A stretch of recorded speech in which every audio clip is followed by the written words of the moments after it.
Ada apa di balik perintah buka-bukaan data corona oleh Presiden? Apakah kesimpang siuran informasi di tengah masyarakat kegalauan menjadi salah satu penghambat upaya penanganan corona di tanah air? Untuk membahas hal ini sudah terhubung melalui sambungan Skype dengan Beben Benyamin, dosen senior Center for Precision Health University of South Australia di Adelaide, Australia. Kemudian ada Dr. Brian Sri Prahastuti, tenaga ahli utama KSP di Cawang, Jakarta Timur. Dan Andy Bayuni, senior editor harian The Jakarta Post di Tanah Kusir, Jakarta Selatan. Selamat malam Bapak-Bapak dan Ibu. Saya ke Bu Dr. Brian. Ya. Bu Brian, bisa Anda sampaikan alasan dibalik Presiden akhirnya memerintahkan untuk membuka data seluas mungkin, setransparan mungkin terkait dengan data corona di Indonesia? Iya, sebetulnya masalah transparansi data dan integrasi data juga itu sudah menjadi isu yang kita angkat setiap saat ya, disampaikan kepada Bapak Presiden setiap saat.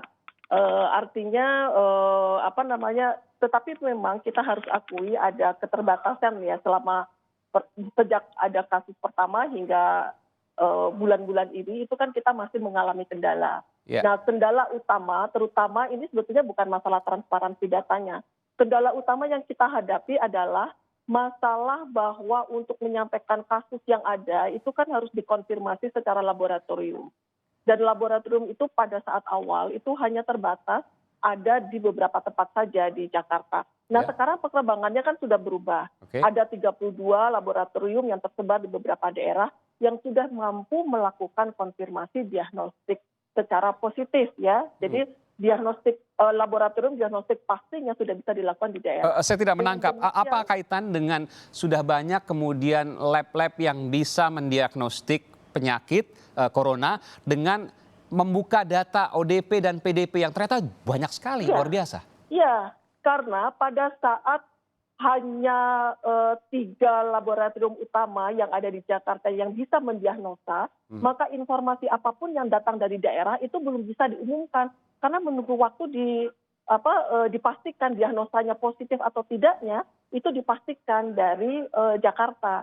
Sekarang dengan kemampuan itu sudah terdesentralisasi ke daerah, maka daerah itu mempunyai kemampuan untuk itu. Sehingga dengan demikian sudah waktunya daerah sudah bisa juga mengetahui data itu kemudian mana yang ODP, mana yang PDP itu sudah bisa dipastikan. Anda mau mengatakan bahwa ketika ada ODP dan PDP maka pemeriksaannya, pengecekannya akan lebih cepat karena di daerah sudah punya alatnya. Betul, dan harus dipastikan juga bahwa sekarang pada saat kita mengatakan ODP dan PDP itu juga tidak hanya berdasarkan hasil diagnosa ya perkembangannya sekarang ya. Ini kan kita kan semuanya masih belajar dari kasus pertama. Sekarang tuh dengan dasar klinis saja kita sudah bisa memutuskan itu PDP, ODP ataupun PDP itu sudah bisa diputuskan. ODP itu sudah bisa diputuskan dengan rapid test saja. Sementara PDP itu sudah bisa diputuskan dengan pemeriksaan klinis walaupun diagnosa laboratorium PCR-nya tidak dilakukan. Ini kan sesuatu yang berbeda dibandingkan di awal. Jadi PDP tidak semua dilakukan swab test maksudnya? Tidak, sekarang enggak. Coba Anda lihat datanya. Kalau Anda lihat datanya, maka jumlah yang dilakukan spesimen yang dilakukan swab dengan yang jumlah ODP, kemudian yang hasil yang positif itu kan angkanya tidak sama. Karena kita punya keterbatasan pada saat melakukan PCR. Kemudian sudah disepakati di antara para dokter ahli bahwa PDP bisa ditegakkan dengan diagnosa klinis, yaitu dengan memeriksa scan toraksnya, kemudian dalam kondisi yang paling minimal itu toraks ronsen dada itu sudah bisa dilakukan. Meskipun tidak bisa disimpulkan apakah yang bersangkutan positif corona atau tidak, meskipun sudah PDP, sudah memunculkan gejala. Ya, karena WHO tetap kita kan menggunakan golden standard diagnostik itu berdasarkan WHO. WHO mengatakan diagnosa pasti itu berdasarkan hasil pemeriksaan laboratorium dengan metode PCR. Betul. Ya, tetapi pada saat kita berbicara PDP, pasien dalam pengawasan, kita berbicara orang yang dirawat karena dia ada gejala. Jadi dengan demikian diagnosa PDP-nya itu bisa ditegakkan tidak hanya dari pemeriksaan laboratorium PCR, tetapi juga bisa dengan Iya. pemeriksaan. Bukankah diagnostik berbahaya yang di lain. logika saya, Bu Dr. Brian, bahwa ketika ada PDP, pasien dalam pengawasan yang sudah memunculkan gejala dan mungkin pernah salah satunya kontak dengan positif, atau mungkin pernah bepergian ke luar negeri misalnya, atau pernah bepergian ke daerah merah, lalu dia punya gejala sesak nafas misalnya, demam dan lain sebagainya, lalu tidak langsung dilakukan tes secara pasti, swab test atau PCR tadi, maka kemudian ia berkeliling misalnya, apakah tidak memunculkan bahaya baru? Oh bukan begitu. Maksudnya justru dengan keputusan kita bahwa gejala klinis dan pemeriksaan diagnostik yang lain bisa sebagai alat untuk menegakkan diagnosa, Ya. maka tanpa menunggu hasil PCR dengan kondisi lama hasil keluarnya atau dengan kondisi di mana pemeriksaan PCR itu tidak bisa dilakukan, pasien sudah bisa dirawat, sudah bisa diisolasi. Sudah bisa diisolasi. Dan Iya, semuanya, justru semua ini PDP sudah jalan. dilakukan isolasi? Oh tidak, Tidak. PDP. Jadi Itu pertanyaannya. Artinya kalau dia PDP. keliling kan akan bermasalah. Enggak, bukan gini. Kan kita juga melihat kapasitas dari fasilitas kesehatan. Iya. Kita sudah protokolnya mengatakan PDP dengan gejala ringan itu sebetulnya bisa isolasi di rumah.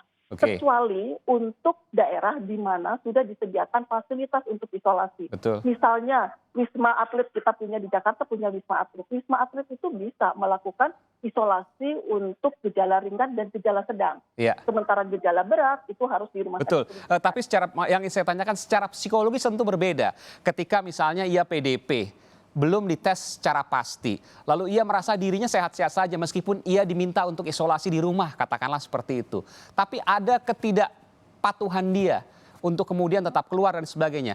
Padahal bisa jadi ia jadi positif. Saya ingin ke Mas Andy Bayuni. Mas Andy, Anda pernah menulis Mr. President, You Need Professional Help pada pertengahan Maret lalu. Ini pesan yang kuat yang kemudian Anda tulis. Apa yang bisa Anda sampaikan terkait apa yang menjadi kebijakan baru pemerintah untuk membuka data transparan, tapi tidak semuanya, saya mendapatkan dari Dr. Brian tadi, tidak semuanya kemudian dilakukan tes yang pasti untuk PDP? Saya melihat ada perubahan strategi Ya. dalam komunikasi dari pemerintah ini. Satu minggu terakhir inilah Ya. ada instruksi dari Presiden agar swab test itu di CPR ya, dilaksanakan lebih masif, lebih cepat, dengan target agar bisa mencapai 10.000 per hari. Saya pikir itu suatu kemajuan. Sebelumnya, kalau kita perhatikan angka kenaikan positif setiap harinya hanya naik sekitar 200. Ya, selama bulan Maret setiap hari 200, 300. Belakangan mungkin 300, masih di bawah 400. Itu bukan karena jumlah kasus positif di Indonesia segitu, tapi memperlihatkan kapasitas daripada pemerintah untuk melakukan tesnya itu. Maksudnya gini, sebentar. Ya. Maksudnya Anda menduga bahwa jumlah yang positif pasti lebih banyak? Oh pasti. Dari mana Anda punya data itu? Oh, kita cuma melihat fenomena di luar negeri lah gitu ya, yang apple to apple antara Indonesia dengan negara besar gitu. Kita lihat di Amerika peningkatannya itu setiap harinya bisa ribuan. Oke. Inggris pun juga peningkatan dari hari ke hari 1.000. Kita melihat ada kurva sebenarnya kan, kurva peningkatan dari kasus positif, peningkatan daripada kematian. Itu di negara lain jelas karena mereka punya kapasitas untuk melakukan tesnya yang cukup bagus. Masif ya. Oke. Indonesia enggak. Jadi kita kurvanya nggak kelihatan, invisible. Jadi kita menghadapi perang dengan virus ini, kita nggak tahu situasi kita berada di mana gitu. Oke. Itu menjadi masalah. Jadi dibuka data ODP dan PDP tanpa ada pemeriksaan yang masif terhadap PDP dan ODP tersebut, maka percuma. Iya, masih lebih baik daripada tidak gitu. Tapi kan tapi belum sempurna maksudnya, belum tuntas. Ya, rapid test itu cuma untuk awal aja untuk memberikan gambaran Anda negatif. Tapi untuk positif emang harus lewat PCR atau swab test itu ya. Betul. Oke, saya coba ke Bung Beben Benyamin, dosen senior Center for Precision Health, University of South Australia di Adelaide, Australia. Terima kasih Bung Beben. Bung Beben, ada pesan dari sini apa yang kemudian saya perbincangkan dengan Dr. Brian dari kantor staf Presiden dan juga dengan Mas Andy Bayuni, senior editor dari harian The Jakarta Post? Terima kasih Bang Aiman. Ya. Saya juga kebetulan bersama dengan teman-teman dari Indonesian Young Scientist Forum Ya. dalam sebulan terakhir ini juga membantu memberikan beberapa rekomendasi kepada pemerintah tentang ini. Salah satunya rekomendasi kita yang memang keterbukaan data. Oke. Jadi keterbukaan data ini ada mempunyai dua fungsi. Salah satu fungsi itu fungsi untuk publik dan satu lagi fungsi untuk ilmuwan ataupun juga tenaga ahli-ahli kesehatan. Jadi informasi untuk publik itu kita memberikan informasi bahwa pemerintah ini terbuka ya dengan masalah ini. Masyarakat bisa tahu sebenarnya seberapa besar masalah daripada COVID-19 ini sehingga tidak ada kesan bahwa ada yang ditutup-tutupi. Oke. Nah, sedangkan untuk ilmuwan sendiri, saintis sendiri, keterbukaan data itu adalah penting untuk menyediakan semacam feedback loop.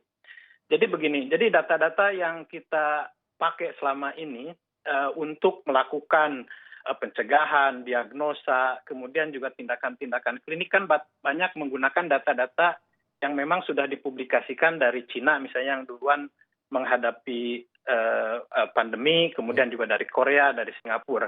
Nah, sedangkan tiap negara kan unik ya, maksudnya demografinya unik, kemudian juga tingkat penyakit-penyakit lainnya, penyakit komorbiditasnya, maksudnya tingkat perokok di Indonesia sangat tinggi misalnya, kemudian juga penyakit-penyakit lain itu kan juga memerlukan penanganan yang khusus, sehingga data-data yang memang data-data epidemiologi, kemudian itu bisa digunakan. Misalnya kalau terbuka kemudian kerjasama dengan ilmuwan yang ada di Indonesia yang banyak maupun juga ilmuwan Indonesia yang ada di luar negeri, kita bisa mengolah data-data tersebut sehingga bisa memberikan rekomendasi kepada klinik, oh ternyata data Indonesia seperti ini, kayaknya kita harus lebih fokus ke ini begitu. Itu yang belum ada di Indonesia? Kenapa? Itu belum ada di Indonesia, meskipun sudah dibuka datanya tapi belum ada arahan untuk ke sana?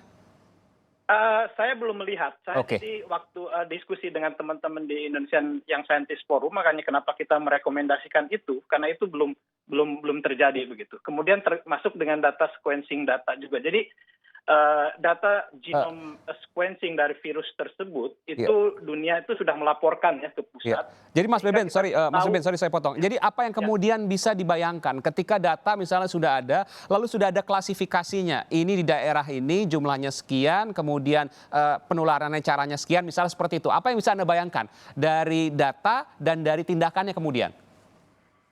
Ya, apapun tindakan yang kita lakukan kan harus memang berdasarkan data ya. Jadi kalau misalnya bahwa dari awal misalnya kita tahu bahwa salah satu daerah merupakan daerah yang paling tinggi tingkat kasus positifnya, kemudian PDP-nya juga, berarti memang perhatian untuk melakukan misalnya lokal karantin, misalnya karantina lokal untuk mengkanter kluster itu bisa dilakukan. Bahkan lockdown di tingkat lokal yang kecil, tingkat kelurahan, tingkat RT misalnya bisa?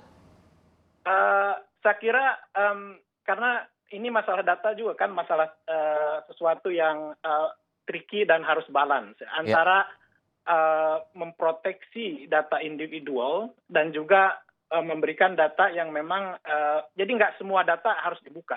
Iya. Ada data-data pasien, data-data pribadi yang memang itu harus dilindungi dan itu bagian dari hak asasi manusia, seperti yang ada kesalahan di awal, misalnya ada 2 pasien yang sampai data pribadinya keluar. Jadi sebenarnya ada dari satu ekstrim semuanya data dibuka, terus kembali ke ekstrim yang semuanya datanya kurang terbuka, sehingga itu yang terjadi ya. Nanti saya akan kembali. Jadi ada 2, data sudah dibuka tapi belum dilakukan secara masif PCR atau swab test yang pasti untuk menentukan apakah salah seorang ini positif atau tidak corona. Kemudian data sudah dibuka tetapi belum ada arahan, belum ada data yang lebih detail lagi untuk mengambil tindakan. Benarkah itu? Saya akan nanti kembali ke Bu Dr. Brian dari kantor staf Presiden.